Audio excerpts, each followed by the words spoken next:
But it displeased Jonah exceedingly, and he was angry. And he prayed to the Lord and said, O Lord, is not this what I said when I was yet in my country? That is why I made haste to flee to Tarshish, for I knew that you are a gracious God and merciful, slow to anger, and abounding in steadfast love, and relenting from disaster. Therefore now, O Lord, please take my life from me, for it is better for me to die than to live.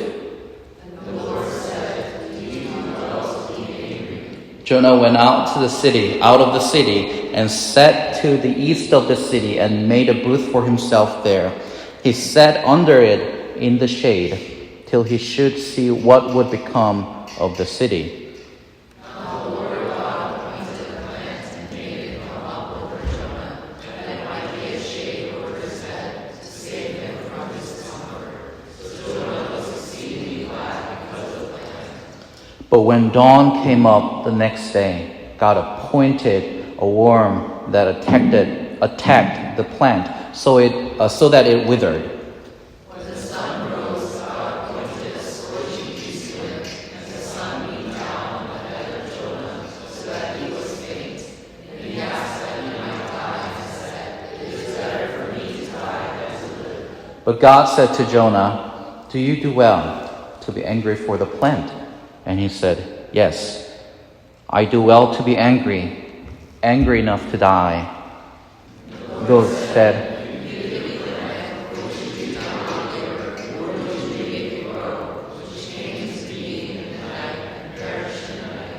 Let's read together. And should not I pity Nineveh, that great city, in which there are more than 120,000 people who do not know their right hand from their left, and also much cattle? This is the word of God. You may be seated.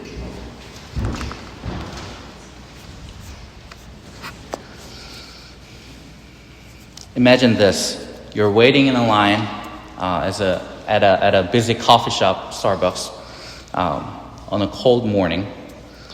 You've been standing there for 15 minutes, anticipating the warmth of your favorite drink. Suddenly, someone rushes in, cut to the front, and the barista smiles and serves them right away, free of charge. How would you feel? Frustrated? Angry? That's not fair. And also picture this. You're watching your favorite sports team playing in the championship game. It's been a tough match, right? And with only a second left on the clock, the opposing team makes a controversial play. The referee calls it in their favor, even though everyone can see it was clearly a foul. The other team wins, and the stadium erupts with boos. You sit there shaking your head, nodding your head, thinking, that's not fair. We have an ingrained sense of fairness that flares up when life seems unjust and not fair. But what if the one receiving unexpected grace isn't a stranger, but someone you believe deserve consequences? A coworker who betrayed, a friend who let you down. In Jonah chapter 4, we find the prophet wrestling with this very experience. After delivering God's message to Nineveh, he watches in disbelief as God grants mercy to Israel's enemies. Jonah is outraged because grace doesn't fit his sense of fairness in a way. Jonah's story, overall, this book, exposes our struggles with God's radical mercy. What happens when God's compassion extends to those we think least deserve it?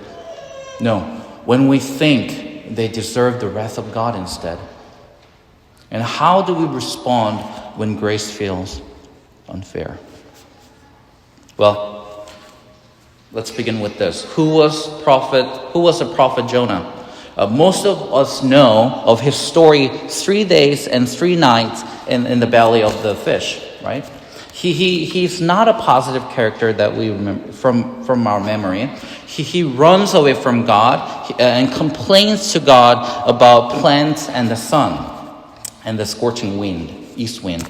But if you read the historical record, he was a prophet of northern Israel who encouraged and proclaimed the extension to the board of Israel.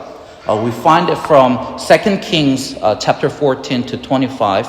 It says, he restored the border of Israel from Lebo Hamath as far as the sea of the Arabah, according to the word of the Lord, the God of Israel, which he spoke by the servant Jonah, the son of Amittai, the prophet who was from Gath-hepher.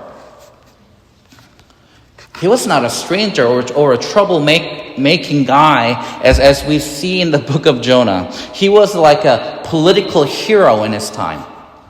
But as we know earlier from this book, God called Jonah to go to Nineveh.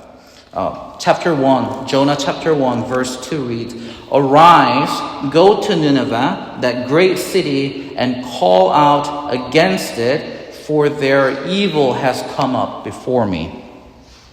Most of the English Bible are translated this way, but I want to suggest a slightly different reading suggested by Dr. Douglas Stewart.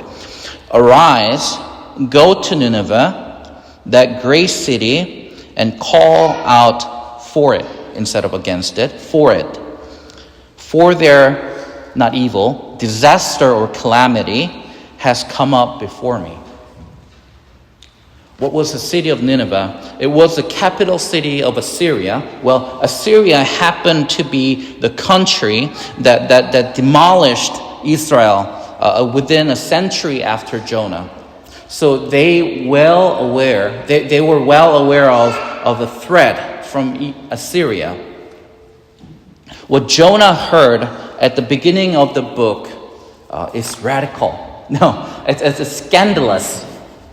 God of Israel, who should be on their side, suddenly calls out Jonah and calls the city of Nineveh out of their disaster and misery. Here's Jonah's conundrum. What do you do with God's grace and mercy when it stretches out to your enemies? How do you respond when people who you think least deserve favors get it instead of you? When you think this coworker doesn't deserve a raise or promotion, but gets it instead of you? When your professor writes a recommendation for someone you just don't think it's a good student, but writes you off from the list and he gets it or she gets it? What if we go on a bigger scale with God? Is God truly fair to us? Why does this family seem fine when mine struggle the most? Why is God merciful and gracious when he does seem apathetic towards my agonies and disasters? We normally read the book of Jonah as it is, in the from chapter 1 to 4 in chronicle order, as written from top to bottom. But apparently, some manuscripts jumped from chapter 3, verse 4 to chapter 4 to verse 5. I'll just read those two verses. Jonah began to go into the city, going a day's journey, and he called out, "Yet 40 days, and Nineveh shall be overthrown." Chapter 4, verse 5. Jonah went out of the city and sat to the east of the city and made a booth for himself there. He sat under it in the shade till he should see what would become of the city. Why this jump? Well, how do you know if the prophet, the prophecy of the prophet is indeed true? Do you remember the seeker back in 1955? Dorothy Martin argued that December 24th, 1955, the earth was going to be doomed and they would be saved by aliens. Well, how do you know if he was true prophet or not? You wait until December 24th, 1955. Another prophecy was Mayan calendar back in 2012. Some believe that the earth would face doomsday according to the Mayan long count calendar, because the circle ended, according to the calendar, in December 21st, 2012. How do you know if they're telling you the truth? You wait until December 21st, 2012. The same logic applied to Prophet Jonah. He himself wanted to see what was going to happen to Nineveh. For one thing, he couldn't believe God was going to save Nineveh, their enemy. But on the other hand, he was probably open to the glimpse of possibility for God's wrath to pour down on Nineveh with fire and sulfur, just like he did with Sodom and Gomorrah before. Now, Jonah has 40 days to kill, and he went up to the east side of the city and made himself a booth to watch what would really happen.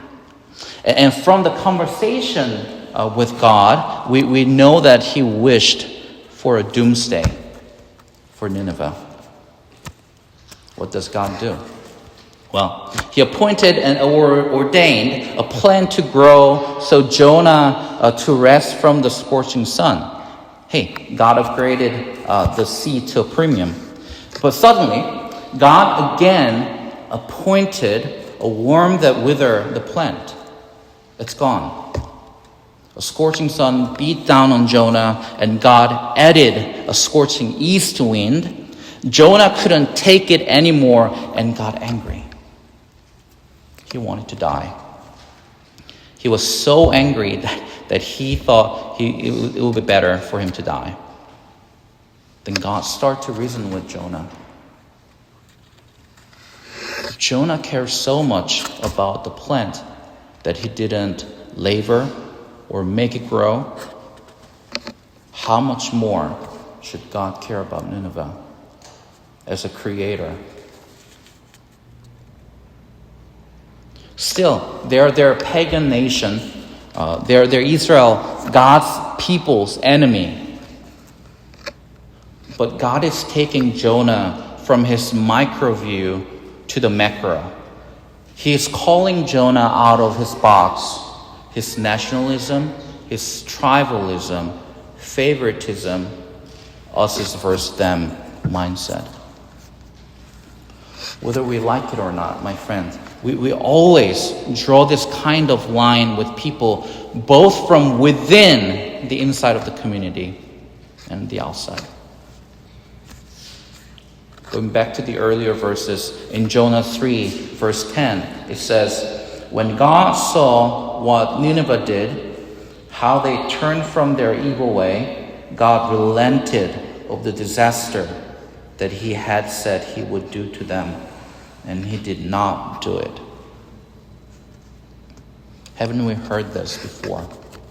In Exodus, in Numbers, in Deuteronomy, 2 Chronicles, Isaiah, over and over. I didn't cover all the verses that appeared that God relented, God forgave, God was merciful and gracious to his people.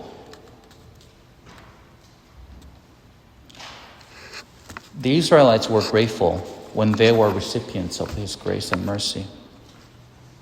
Now, what about this time? When God is trying to reach the outsiders, pagan nations, the potentially becoming a threat to his own people, they hate it. See how Jonah is reacting to God. Chapter 4, verse 1 and 2. "But it displeased Jonah exceedingly, and he was angry.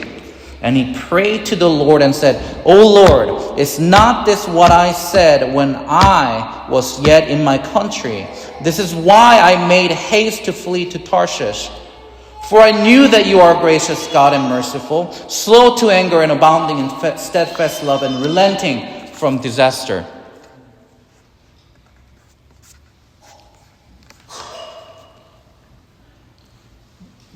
This is the only time that we see God's character, God's grace formula used in the negative from his own people's mouth.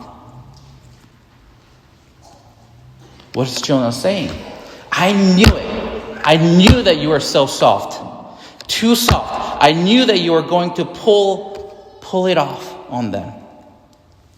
Why would you forgive them? Why don't you know that they deserve wrath, not grace? Why don't you grant more grace and forgiveness and mercy towards us if you have a spare one to save them? What do you think? Is Jonah right? Should God have done it differently? I don't know. Well, the book itself, it's an open ending, in a sense. Both incidents, verse 4 says, and the Lord said, do you do well to be angry? And the last verse, and should not I pity Nineveh, that great city, in which there are more than 120,000 persons who do not know their right hand from their left, and also much cattle.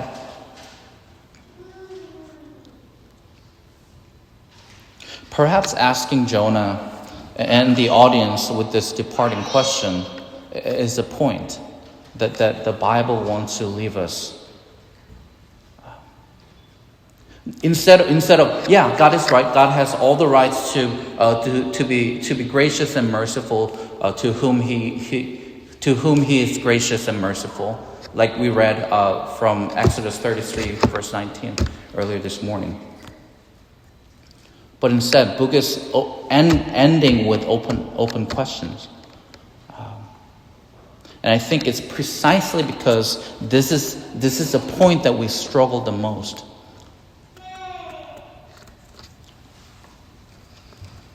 God is asking Jonah, do you do well to be angry?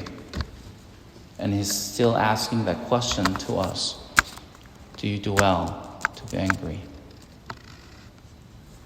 If you care so much about the plant that benefited you when you didn't even take care of it, labor it, have any part to grow, shouldn't God, who created Nineveh, your neighbor, your co-workers, who troubles you, who gives you a headache at night, care more about them? What does it mean to be just? What does it mean to be fair? The book of Jonah ends with this open question then. But we also know from the historical record that God definitely was gracious and merciful to Israel. We read from the next part of 2 Kings, chapter 14, verses 26 and 27. It reads, for the Lord saw that the affliction of Israel was very bitter, for there was none left, bond or free, and there was none to help Israel. But the Lord had not said that he would blot out the name of Israel from under heaven, so he saved them by the hand of Jeroboam, the son of Joash. We see that the Lord saved Israel purely out of his compassion and mercy, not because the merit that they brought to the table. He saved and restored the country because he's that kind of God.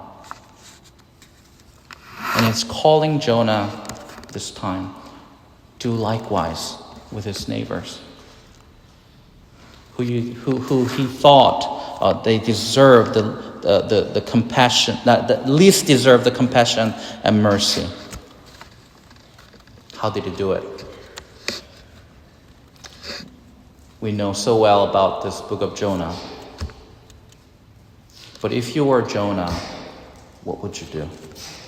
Same grace or disfavor? Mercy or inhumanity? Can you all rise for our response prayer?